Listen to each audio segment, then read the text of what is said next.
Nos estamos basando en la tecnología para nosotros lograr nuestros objetivos.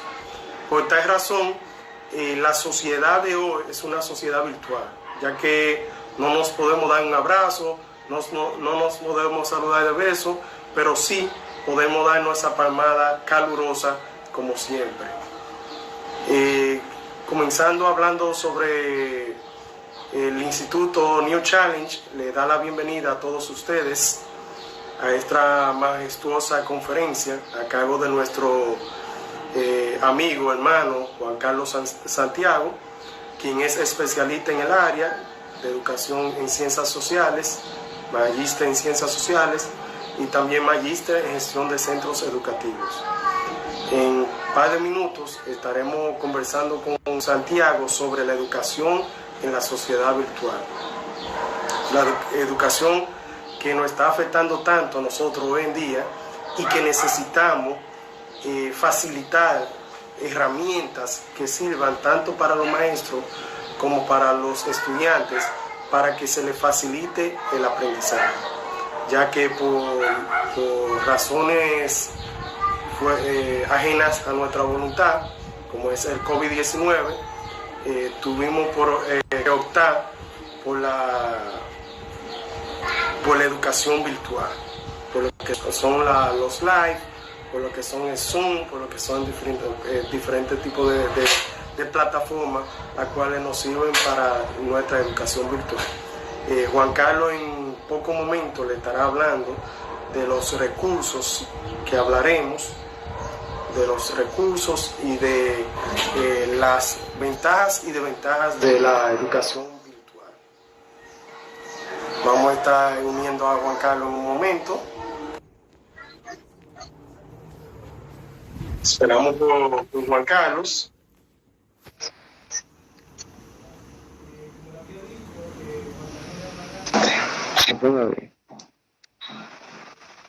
¿Sabes? Y entonces.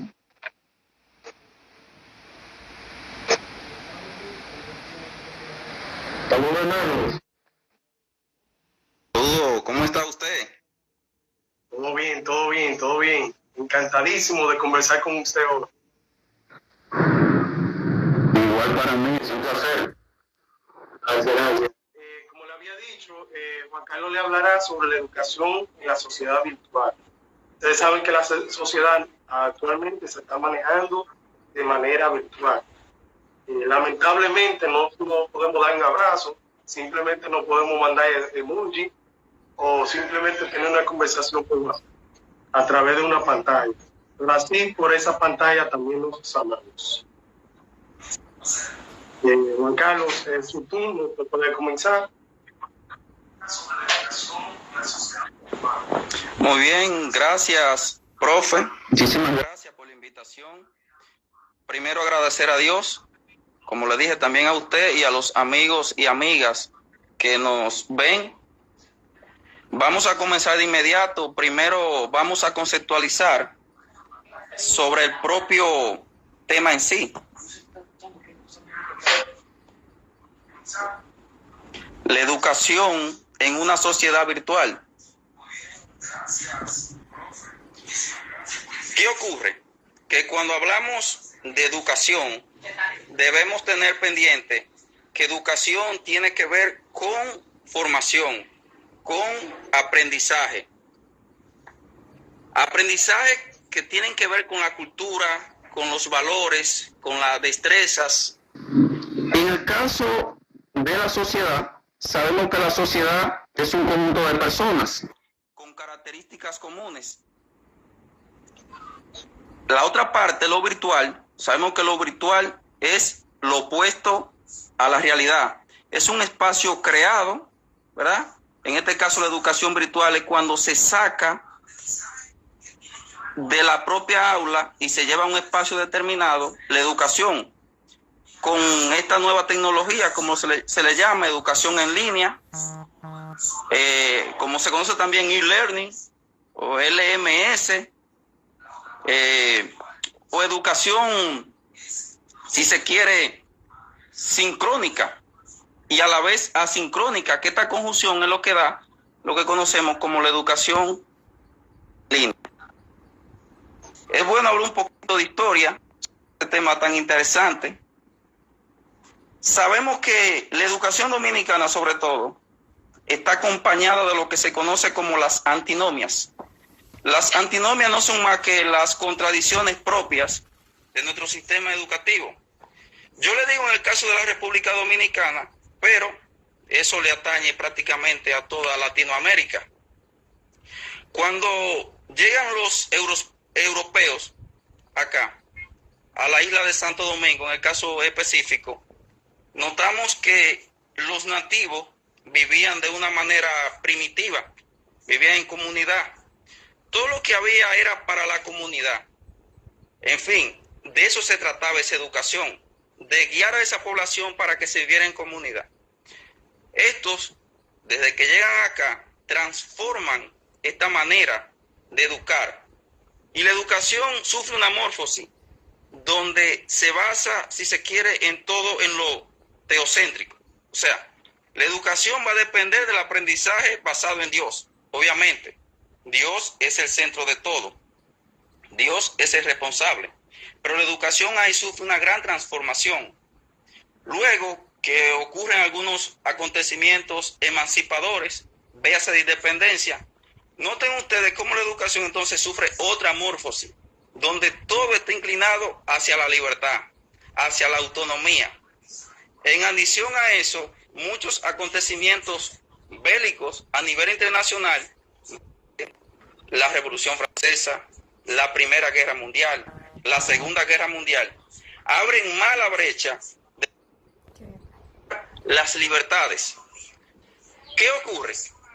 Que en la parte tecnológica vemos que hablamos de tecnología como algo reciente, como lo más nuevo, pero desde que el ser humano pone sus primeras huellas en el planeta, siempre ha tenido la tecnología. Si alguien se cuestiona, ¿de qué manera? Bueno, es muy sencillo. Desde el periodo paleolítico, que luego viene el mesolítico y el neolítico, ya eso es tecnología. Desde que el hombre transforma la piedra rudimentaria en una más perfilada, pues eso es tecnología. Entonces hago ahínco en eso porque vemos como que ahora todo lo que está ocurriendo, precisamente por una situación de esta pandemia que tenemos, notamos que todo eso sí es tecnología, pero el ser humano siempre ha vivido en tecnología. ¿Qué ocurre? Que estos acontecimientos han acelerado, ¿no?, esas distintas plataformas que tenemos para llevar esa educación virtual a la casa. Pero yo le puedo citar incluso un caso que tiene que ver directamente con un personaje dominicano. Entre los años 1884 y 1885, la República Dominicana tuvo un presidente llamado Francisco Gregorio Villini. Este estadista, además de político, era educador, escritor, militar. Y yo leía que él tenía en todo el país una serie de maestros que él le llamaba maestros ambulantes rurales. ¿Cuál es la misión de esos maestros? De llevar precisamente a toda esa zona que estaba un poquito apartada, que no tenían mucho acceso, llevarle precisamente la educación. Pero en los tiempos más recientes también notamos cómo, sobre todo después de los años 80, aquí se enviaban correspondencia con materiales educativos que llegaban a los interesados en estudiar. Luego se enviaban videos, audio, incluso emisoras de radio se anexaban a eso, como Radio Santa María, y funcionaban. Obviamente, como dice José Martí, cada hombre en su época. Esa era su época y esta es otra época. Pero lo que le quiero explicar que cuando hablamos de educación virtual como algo acabado, no es algo que ocurrió ahora, sino que tiene raíces ancestrales y pero muy añeja. Vamos al vínculo de inmediato con la educación y la sociedad virtual. Ya le expliqué que la sociedad es ese conjunto de personas y la educación tiene que ver con la formación, con la adquisición de destreza. Pero ¿qué es lo que vemos? Algunos antagonismos. ¿Cómo cuáles? Un antagonismo que podemos ver desde tiempos añejos es que se promueve una educación individual, pero también se promueve la socialización de la educación. Entonces, ¿qué notamos? Que la escuela en ocasiones va por un lado y la sociedad va por otro lado.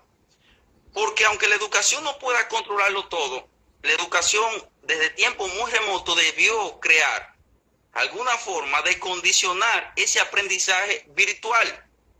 Sin embargo, notamos que la sociedad lo ha asumido con vida propia, alejada de la educación. Por eso le hablaba de antinomia. Notamos que ahora quizás muchos maestros están formados, pero muchos no están formados. A algunos estudiantes les llega, a otros no les llega precisamente este tipo de educación. Entonces, si queremos tener esa educación en la sociedad, debe de ser programada. Debe de ser programada, no es un asunto mediático, no es un asunto de momento. Rescatando, obviamente, todas las ventajas que nos ofrece esta educación virtual, auxiliada de muchísimas plataformas.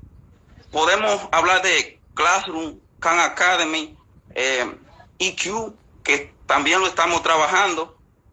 Pero lo que quiero resaltar, que aunque todas estas herramientas que son beneficiosas, porque incluso actualizan el contenido, el estudiante está mucho más empoderado, crea autonomía, crea responsabilidad. El maestro no va a desaparecer, al contrario, el maestro tiene que actualizarse, tiene que cambiar de rol. Pero la columna vertebral de la educación como ciencia es la educación como se conoce. Entonces, a veces notamos que educación virtual lo quieren convertir en sinónimo de educación. Y lo que se tiene que ver como una herramienta que colabore con las estrategias, pero no como sinónimo propio de educación. Permítanme decir algo más sobre una gran educadora, doctora, llamada María Montessori, italiana. Ella decía que la mano es el instrumento de la mente. O sea, que para que un estudiante realmente pueda aprender, además de ese tipo de educación que uno opina, que es muy buena y que tiene que continuar, debe de haber una interacción sostenida incluso por otra investigadora, pedagoga canadiense, llamada Catherine Lecuyer. Ella tiene un artículo que se llama Aprender en la realidad. Ella dice, la crisis de la educación no se cambia transformando necesariamente o ubicándose de un lugar a otro. La crisis de la educación es más profunda.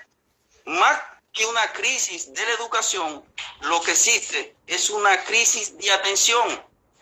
Según ella, los estudiantes se les debe presentar el espacio, que observen las aves, que vean la felicidad o la tristeza en los demás, que tengan contacto.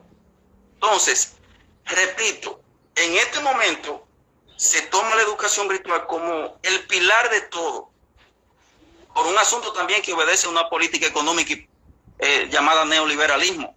Es positiva, pero no es la columna vertebral, como vemos que lo tienen de moda, porque no es una moda, es una herramienta que se utiliza, pero más bien con algo que se llama conceptualización, no definición, porque nosotros incluso como maestros tenemos que tener algo presente. El asunto no es solamente de definirme. Bueno, la definición está ahí, pero usted también tiene que pensar, o sea, conceptualizar. Eso es tanto así como me lo dicen. Déjeme hacer una pausa y pensar.